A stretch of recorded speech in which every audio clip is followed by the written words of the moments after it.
The Chinese Foreign Ministry has summoned U.S. Ambassador to China Nicholas Burns after U.S. Speaker of the House Nancy Pelosi landed in the Taiwan region.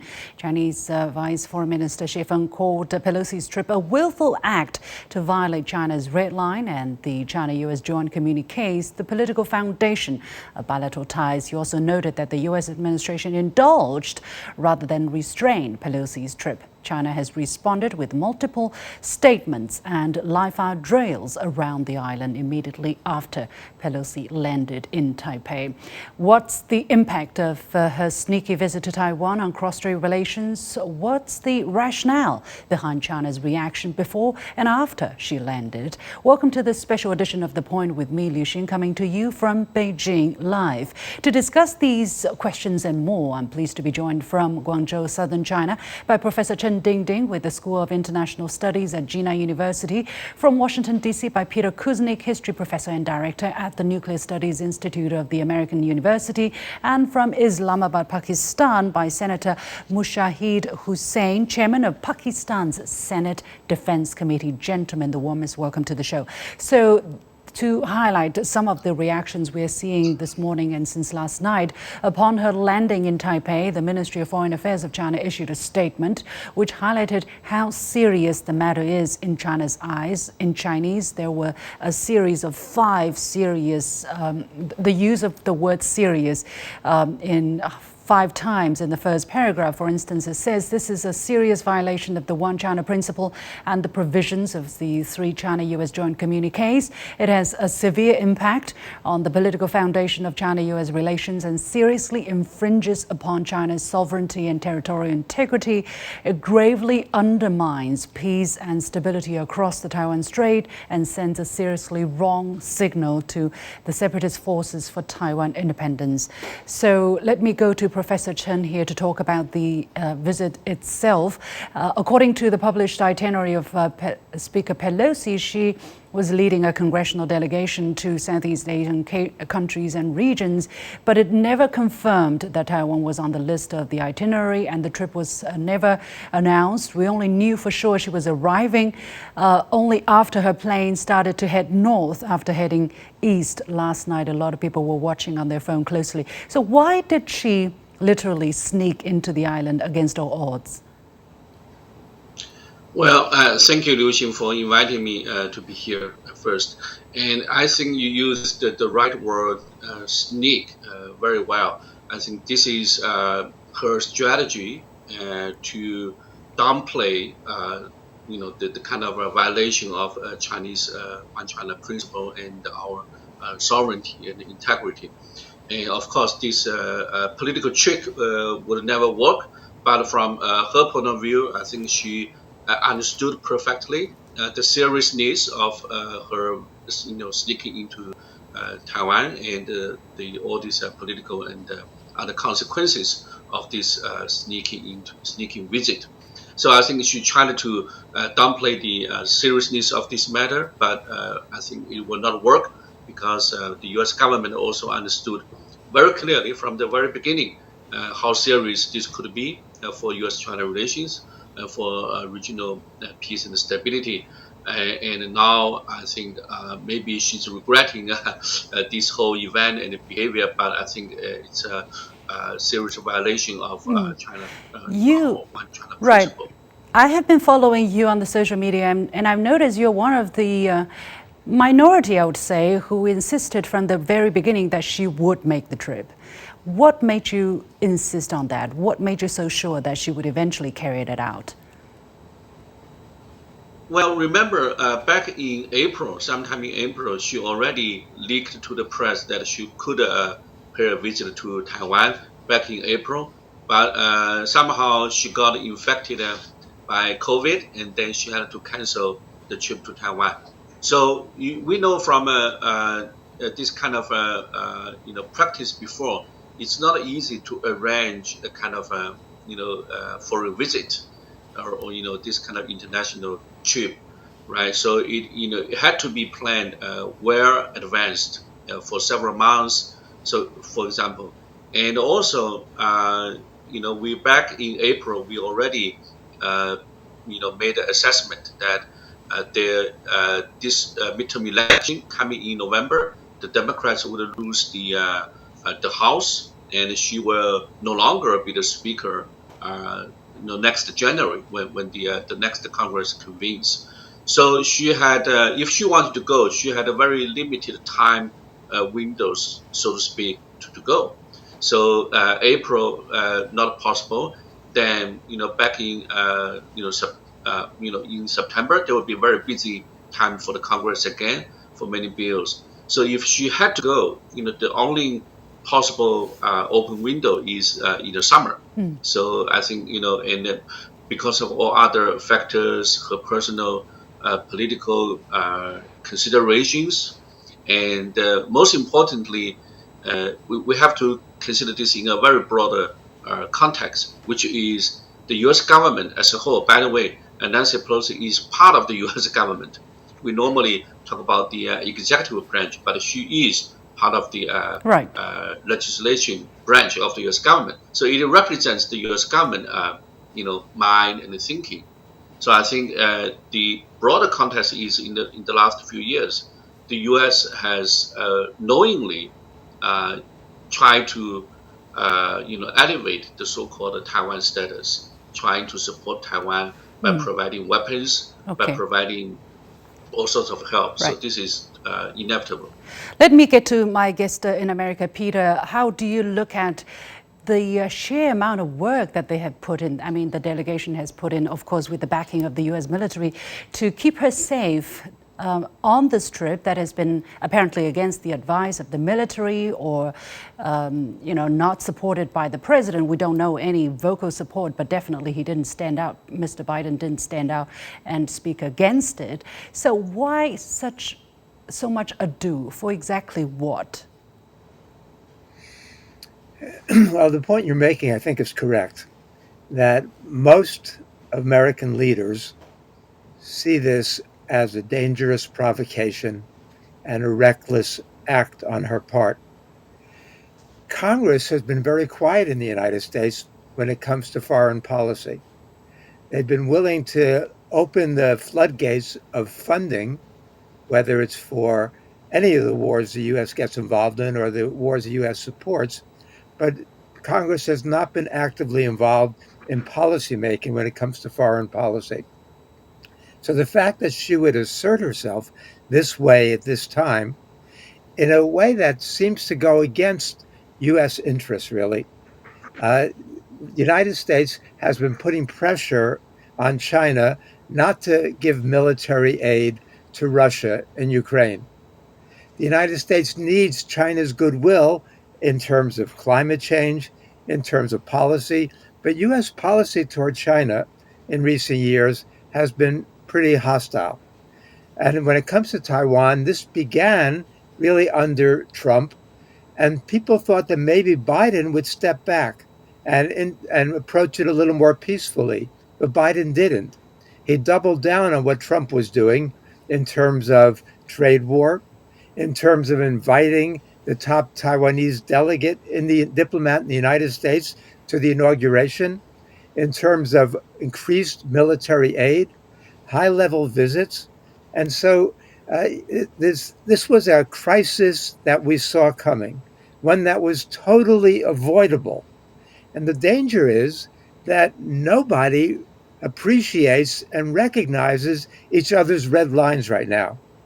This was a red line for China, much as Ukraine joining NATO was a red line for Russia.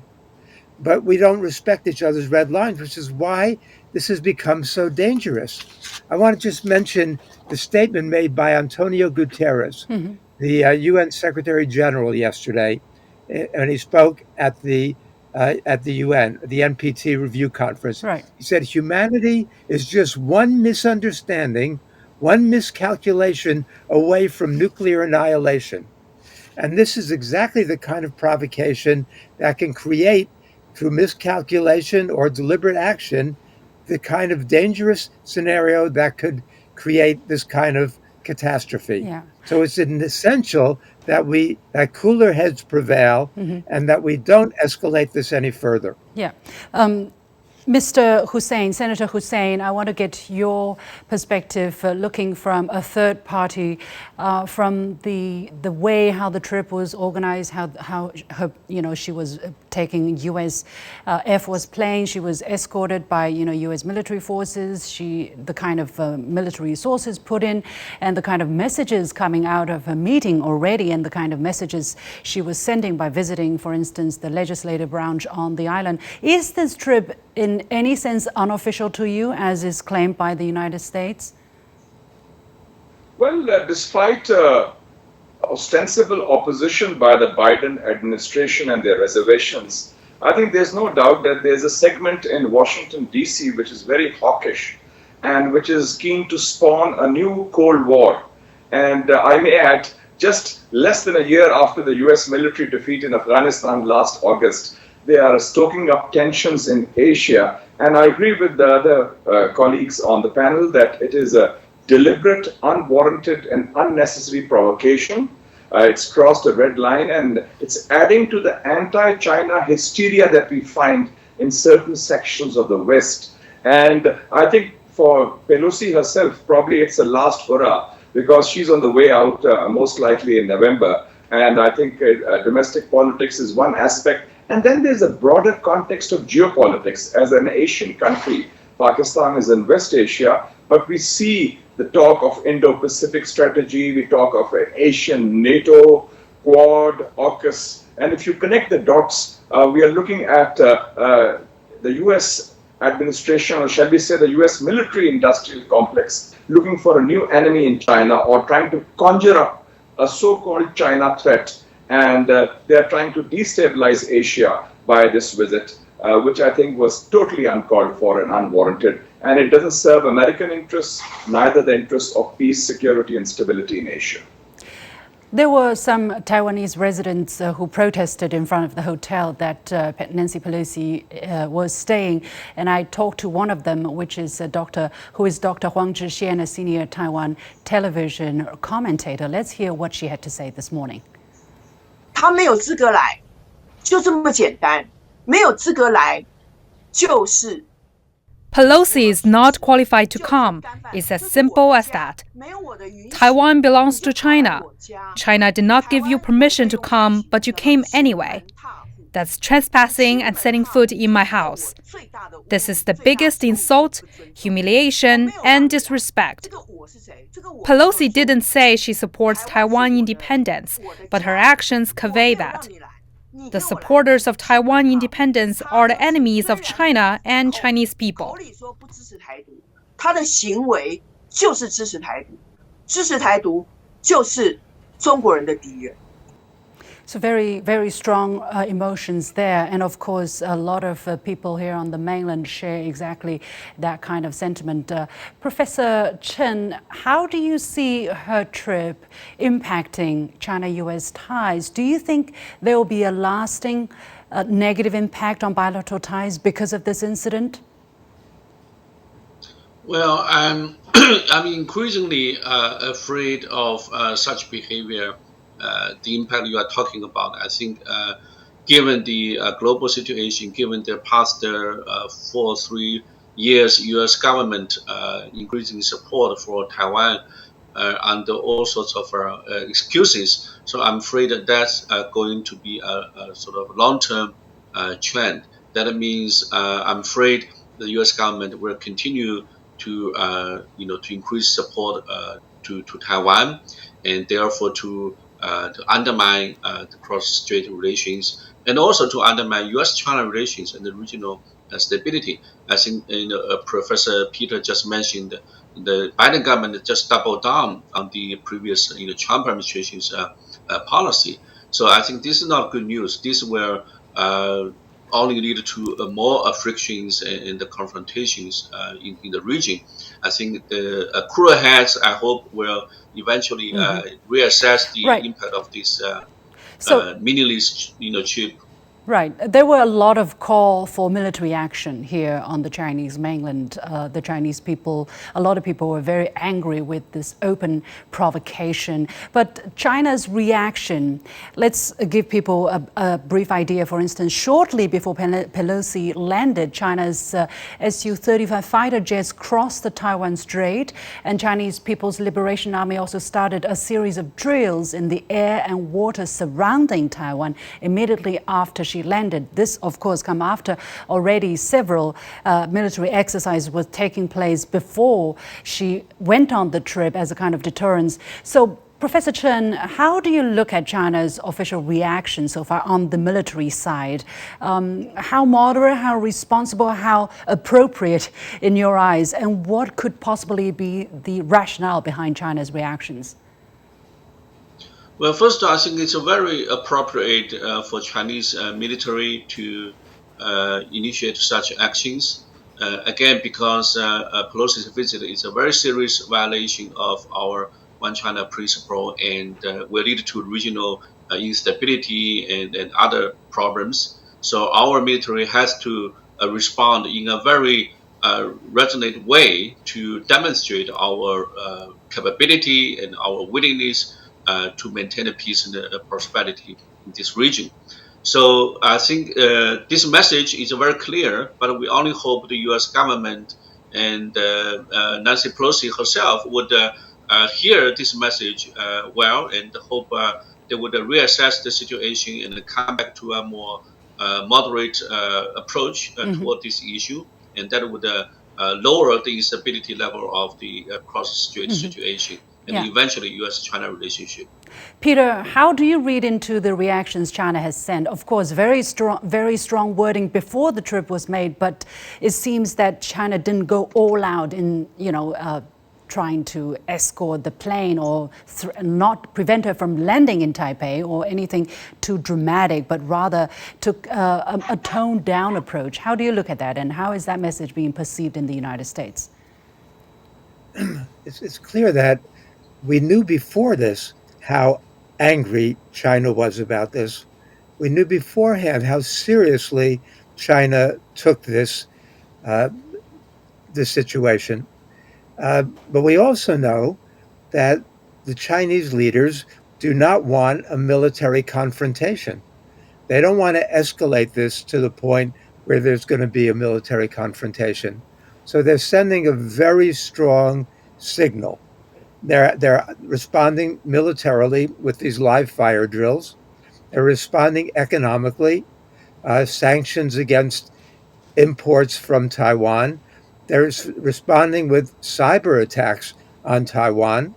So it's a strong response, but it's a limited response.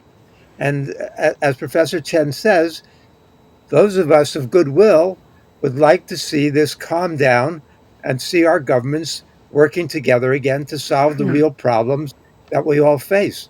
But this kind of unnecessary provocation could worsen the situation. There are many who believe, and many of my friends in China who believe, that this is a watershed moment and that we're not going to be able to turn back from this. I don't accept that. It's not necessarily the case, but that danger is very, very real right now. Senator Hussain, how do you look at China's reactions on the military side? Do you think such reactions are just the right amount to send a strong message, but not possibly escalating tension or even result in any miscalculation or military confrontation between any sides? I would say that China's response has been measured, it has been matured, and it is the right response because China has not fallen into the American trap. They want to paint China as the aggressor, as the assertive, dominating power of Asia, as even almost sort of a warmonger, and China has not done that. And I think that is the right response. They have said you have crossed a red line, they have condemned that, they have taken the necessary measures, but short of provoking a crisis. And it should not be a tit-for-tat response to the warmongering or the provocation from the American side. And I think given the context, Asian countries would appreciate that response because they don't want new tensions and new conflicts or confrontation in a region which is already seeing a lot of hysteria about China, about the new Cold War. So it's the right response at the right time. But some Chinese people are actually not satisfied, let's say, with the level of strength shown in such responses. Professor Chen, I'm sure you are aware of such voices. Even among some experts, they were advocating for a stronger approach so that China can deter future attempts to make such visits either by U.S. officials, U.S. congressmen, or future U.S. House speakers or Congress people from other continents, from other Western countries. How do you look at the kind of dilemma on the Chinese side? On the one hand, it does not want to escalate tension, but on the other hand, it wants to send a message strong enough to deter future possible such visits. Well, that's a very good question. I think number one, we needed to show our resolve, right? We needed to demonstrate that we have the capability and the willingness to stop this kind of provocation and conflict in the future. I think to some degree that's working, but we also needed to look at this from a long-term view. So it's not like a one-time exercise. It's not like a one-night military drill. We should look at this from several years term perspective. We understand that this is a process and how we try to lower the temperature in the cross-strait situation, how we try to stabilize the region, and how we try to stabilize U.S.-China relations. We will take a multi-year effort to do this. So this military exercise or related measures is only part of that long-term multi-year process measure. So as long as we understand this, I think we will not be disappointed by the seemingly maybe not strong enough measures. I think it's very appropriate, and it's also reassuring our regional partners. We don't want to make trouble. We just wanted to maintain peace and stability. So it's the other side, the politicians from the U.S., irresponsible ones, and making these provocations. So I think we are doing fine. Peter, how do you foresee the kind of perception of China's reactions? Of course, there are people who say, look, China caved in. Nancy, you went for it and China got the message in. They don't have the guts to react more strongly. But other people would say, okay, China reacted responsibly and not escalate the conflict. How much do you think will fall into this latter category and really appreciate and get the message that China wants to send, that we don't want confrontation, we want a longer-term peace and the right environment for cooperation between China and the United States? I think China's response has been fairly measured, and that most Americans will see it that way. You have to remember that there are some extreme hawks in the United States also. There are people on the right, some of the old Trump people, who are pushing for a much more aggressive U.S. policy.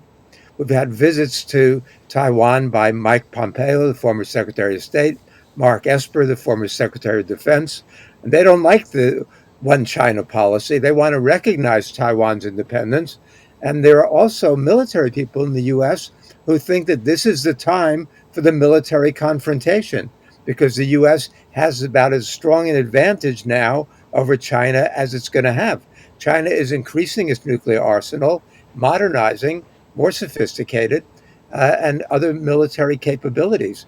So we had those people throughout the Cold War who felt that way toward the Soviet Union, and now there are China hawks in the United States who are much more dangerous. The people around Biden, he surrounded himself with 18 top advisors from the Center for New American Security. These people are China hawks, but not nearly as extreme as the China hawks in the Trump administration.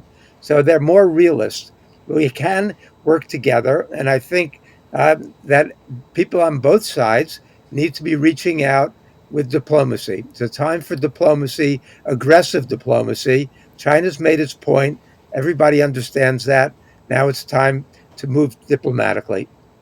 Let's take a look at some international reactions before and after she landed in Taipei. She visited Singapore, for instance, and Singaporean Prime Minister Lee Hsien Loong clearly highlighted the importance of stable U.S.-China relations for regional peace and security. And this is echoed, to many people surprised, by Japanese Foreign Minister and the spokesperson of the Ministry of Foreign Affairs of the Republic of Korea, who sent the same message that they want a stable China-U.S. relation. They want stable regional peace and security.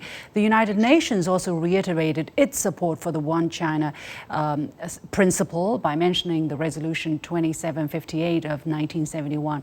So, Senator Hussain, how do you look at these statements, these unanimous concerted voices about how much people in the region don't want an unstable and stirred up tension in the Asia-Pacific? All these countries that you mentioned who have given very responsible statements about China are also members of the RCEP, the Regional Comprehensive Economic Partnership, in which the US is not a member. So you can see the future of Asia, they feel, lies in connectivity, cooperation, whether it's the Belt and Road Initiative of China or trade and investment, not in conflict and confrontation. And as I was just reading an op-ed also by there are same voices in the US also. Tom Friedman wrote, it is utterly reckless for Pelosi to go there. And I was reading The Guardian, which is a major paper from London, and they were saying the biggest demonstration in Taipei was against Pelosi. And you mentioned the lady who spoke there, right. And there were placards of Yankee go home and that sort of thing. So the mood, the public opinion is going on the other side. And I think the Biden administration and the hawks are on the wrong side of history. And I think that this won't work out, even for US interests. And the US economy is in shambles. They can't sustain a new Cold War. I think better sense should prevail, and that is the mood in Asia. And I hope it is resonating finally in Washington, D.C. as well, hopefully. And we're also hearing voices of U.S. allies. For instance, Australian Prime Minister said just a couple of days ago that the existing structure in the region, which are there, clearly are in the interest of all parties and is against the kind of talks to hype up political military tension. So what has Professor Chen, what's been laid bare for the world to see through her provocative trip that even the US's partners, allies, stand up and make these very clear and undeniable messages? Yes, I agree. I think it's very clear from the messages just mentioned by you and Senator Hussain earlier. That all the regional actors and even partners of the U.S. are disproving this trip. So it's very important that all these regional countries and even U.S. allies do not want to see an unstable region. They want to see regional stability and the more stable U.S.-China relations, which is collective desires right now. So I think right now, it's as Professor Peter just mentioned, it's for time for U.S. politicians to recognize this collective will of Asian Pacific countries to stabilize U.S.-China relations, to stabilize the region. So I think this clear message from many, many countries is very, very important. It's not just China. It's not just several countries. It's actually most of the countries in the world. All right, we have about 10 seconds. I'm going to give to Peter. Are we going to see worsening ties between the two sides? Is there anything to be positive on as we leave the program? 10 seconds, really. I think we're going to see worsening situation for a while, and then we'll step back from that. It's good that Biden and Xi Jinping did have a 2-hour conversation on the phone a few days ago. Mm-hmm. We need more diplomacy of that sort. We need to be talking to each other. Thank you so much to my three guests. Professor Chen Dingding joining us from Jinan University, Peter Kusnik from the American University, and last but not least, Senator Mushahid Hussain, Chairman of Pakistan Senate Defense Committee. Thank you very much for your great insights.